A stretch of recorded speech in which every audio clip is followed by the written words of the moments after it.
Ric Bucher's now joining us. So, Bukes, I was thinking about this. Adam Silver was the first commissioner to say, going to pull the plug on this. And I also like that he said yesterday, listen, we're not going to make any projections. Let's get into May, which I thought was very smart. I mean, do you kind of think they should resume as soon as possible? I think they should resume as soon as they believe that it's possible. And by that I mean the number one thing for them is to be able to test on a daily basis and get the tests back immediately. It's going to be a distorted playoff. Right. And I don't know that there's going to be any sort of regular season. There may be a play-in setup. They've been talking about wanting to experiment with that anyway, so that gives them the opportunity. But look, here's the key. They want to bring everybody together. They want to isolate them. They want to create an NBA bubble. But they also want to make certain that while they are keeping the public safe, that they're keeping their own players and personnel safe. And to do that, they need to be able to test on a daily basis, right, everyone, and get the immediate results back so that if somebody tests positive, they can take them out of the pool or right, they can quarantine them for 2 weeks. As I said, it's going to be an extraordinary situation. But the second that they have that, and what they're betting on is that the technology will be there for testing, in 2-3 weeks, and that they can then or a month, and then say, mid-May, hey, we're coming back June 1st. We're going to start. We've got the wherewithal to do this.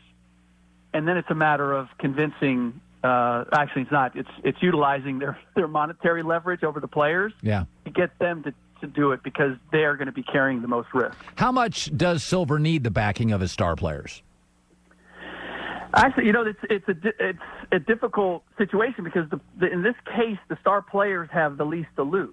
It's the players, it's the rank and file who are going to lose money that they may never get back. That's right. And so that's where it's really going to be a matter of putting the pressure on all of the players and saying, look, you're going to lose. You're not going to get paid for the rest of the year if we don't come back and play.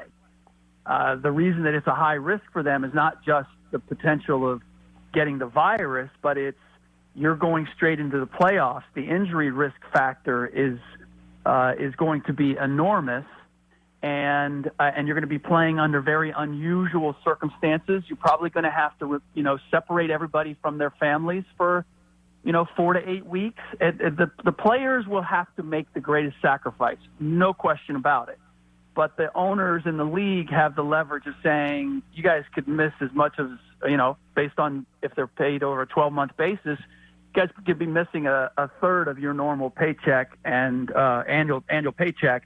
And that would be a big sum for a lot of guys. Oh, far more than it wouldn't be.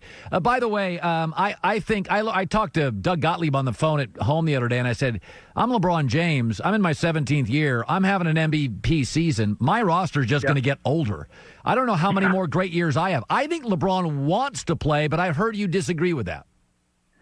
Yeah, I do, simply because, and you're right, like the clock is ticking. The team's going to get older, but think about how we look at this season right now.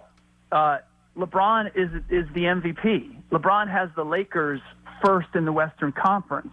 A lot of people will give him the championship or something close to. If we have no champion named this year, it will be the year of LeBron by default.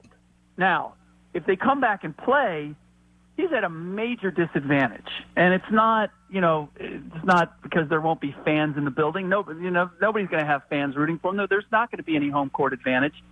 But he set this up in order for them to have home court advantage. At 35, he may not have looked like it, but it takes a tremendous amount for him to not look 35.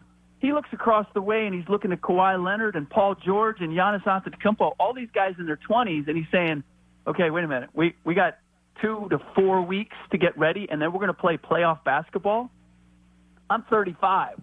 The chances of that going sideways for me and the Lakers being the second oldest team in the league, it's a bad bet.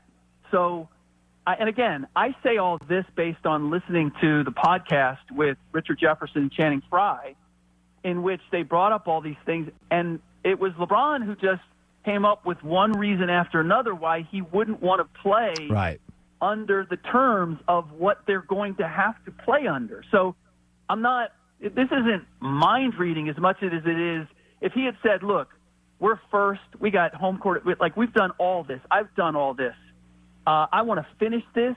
I want to win a championship. I don't want to quit on this now. If he had said anything to that end, I'd say, okay, he's still in to win it.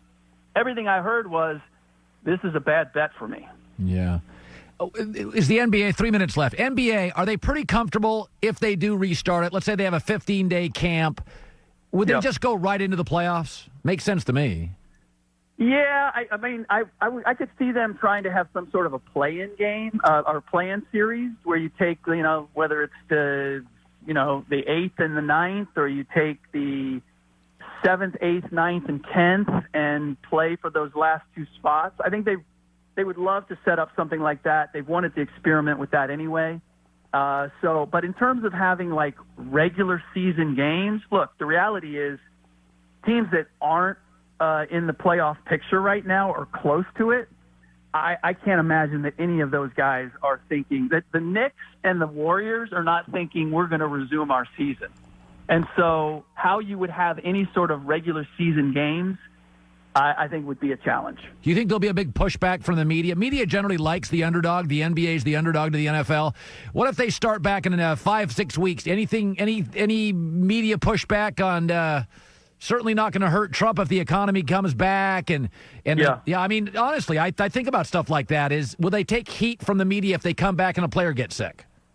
If a player gets sick or there's a rash of, there's a bunch of guys that get quarantined, that is when all hell will break loose, and that's really what they want to make certain that they can avoid. Other than that, I don't know about you, Colin, but as selfish as it might be, I would love for us to get back to some sort of normalcy and have, real things happening on the court, on the field, for us to dissect. Yeah, I agree. Hi, everybody. Thanks for watching. Subscribe here to get the latest from the show. Also, be sure to check out more of the best clips from The Herd or go watch a few segments from other shows on FS1.